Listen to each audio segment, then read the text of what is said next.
All right, me. It is Tuesday now. It's St. Patrick's Day, actually. And um, 2 days ago, we finally wrapped up Something Rotten.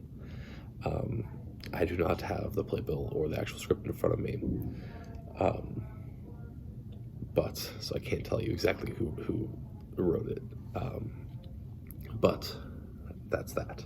Um, this was my first experience working as an assistant director on a show, which was a very, very interesting process. Legitimately, it wasn't that much different than what I had done for other shows previously in terms of stage managing. Um, but then it just came with the actual responsibility of, oh, this is, if anything happens, it's now on you, and it's now your fault.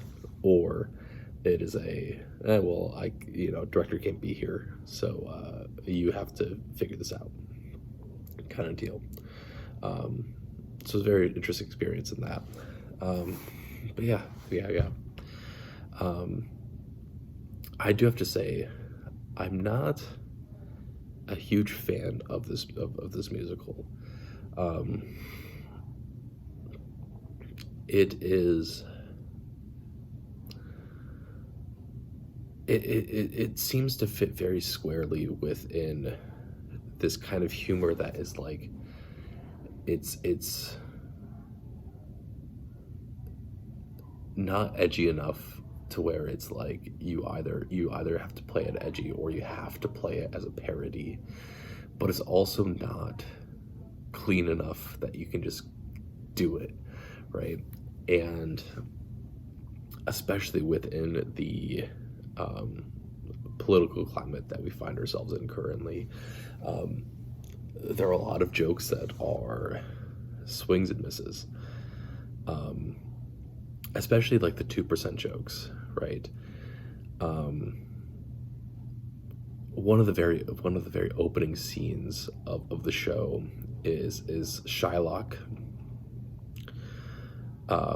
talking about how Shakespeare is going to put him in his next play. Um, and it's like I can just envision it now. Shylock, the really nice Jew, right? Which is like one of these kind of 10% jokes, I would say, of like, oh, this is recognize the name Shylock. It's a very unique name from The Merchant of Venice. Um, but within the current political climate, right, the joke has to be the joke is twisted and is still very, very anti-Semitic in some ways, um, but also like it's like it just lands in this very, very weird spot. And then there's another joke later on, um, that is about the Nazis, and it is this whole joke is that Nostradamus is seeing into the future and he's confusing a whole bunch of plays together, and so he's getting like bits of a whole bunch of different of a whole bunch of different musicals. And there's one point where he gets the Sound of Music, and it's about hiding children away from the Nazis. And Nick, who is the main character, are these Nazis good guys or the bad guys? Nostradamus then responds, well, we have to, I don't know, but we have to get it right. Which then, even later, second to last scene, is then the Nazis are actually the good guys here. Right. And I don't remember, I feel like I vaguely remember this being written in 2016. I have a vague memory of that. But like, obviously you could not predict the political climate that would exist within today, but it certainly does not work well as a joke of where we have to actually question, and people are out there believing that Nazis were actually the good guys, because that is the thing that people believe. Right, and there's just a lot of jokes like that, right, of where it just misses the mark, kind of deal. And honestly, I would say that for a huge chunk of the play in general, right? I think it's marketed poorly because, right, it's marketed as the Shakespeare play and the Shakespeare comedy, about Shakespeare not having written his own stuff, right? I mean, that's basically what it's marketed as. But that's not really what this is about, right? Shakespeare is more of the setting rather than the actual plot, because so much of this play, this musical, is actually just about man versus society, a man versus self, right? Of where you have Nick, who is the head bottom brother, that is in charge of everything effectively, and trying to keep his family afloat, right? His younger brother, his wife, and the troop afloat. And it's just like one bad decision after another, because he is so caught up in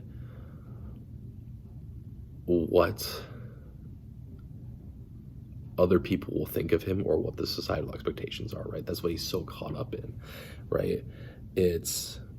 He fires Shakespeare from his acting troupe just because Shakespeare was annoying, right?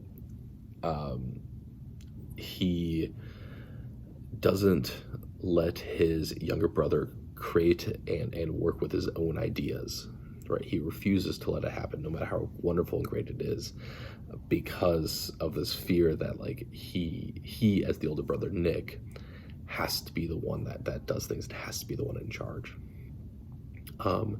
You have him putting down his wife, of where, right, because of the societal and cultural expectation of where, it's not even that women shouldn't work, it's that none of the other writers' wives have jobs.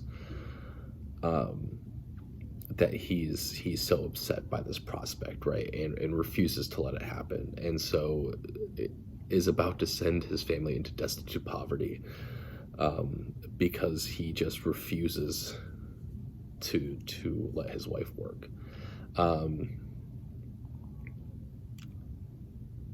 You have his interaction with Shylock, of where he, because it is culturally frowned upon for him to have a Jewish person be involved with production,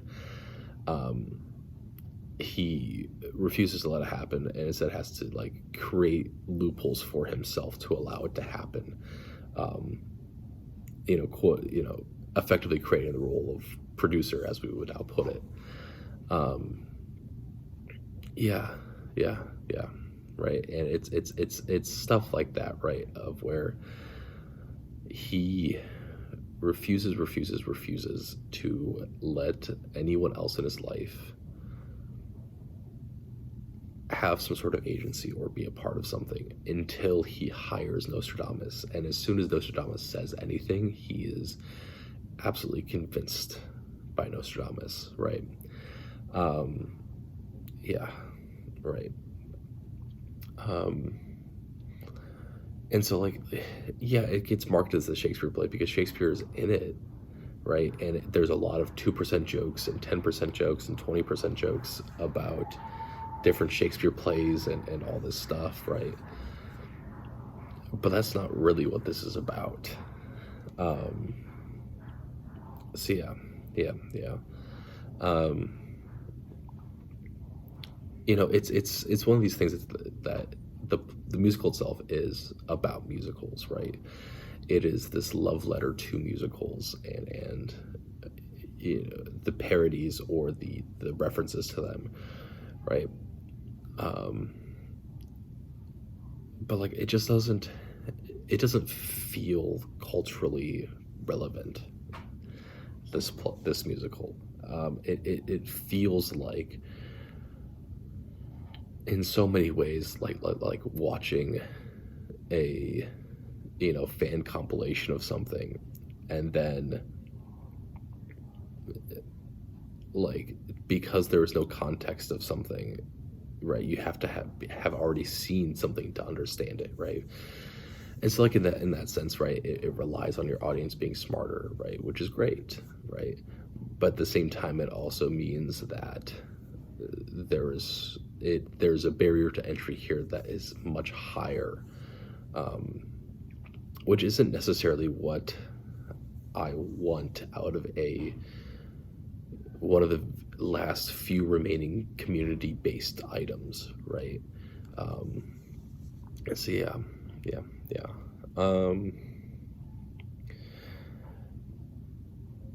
And that seems to be not just me saying it, but also seems to be our audience saying it, right? Because this was one of the in the 5 shows that I've done for the Opera House, this was the least sold show, and by quite a fair bit.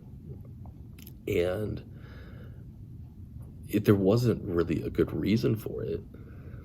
It was just that it was not this popular choice for people to go attend to, right? And I think it's because of that higher barrier of entry into really understanding and really getting the musical. Yeah.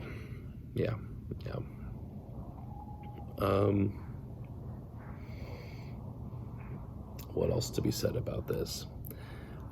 It's also a musical that requires just so many props, so much, because it is all references, but it's all different references, and therefore you're constantly having to get props to resemble these. And so, like, for a community-driven theater that is not spending a whole bunch of money, right, it becomes really difficult to do, right? And we ran into that problem, right? And then also, I have vague memories of this toured within the last 10 years, and did a long stay in Chicago, I believe. And would have been 3 years ago, I think, 4 years ago, that, because my sibling was involved in the production, was that they did a much larger performance of it and shows of it in South Bend, right? And so, like, it's another one of these things of where it has been performed so much so recently that there is a general fatigue about it, right? And it's like, because it doesn't have anything truly important to say, right? And because it doesn't, it's not this monstrous thing that, like, everyone has to go see it, right? Because it is a love letter to things, right? It performs worse, right? Yeah.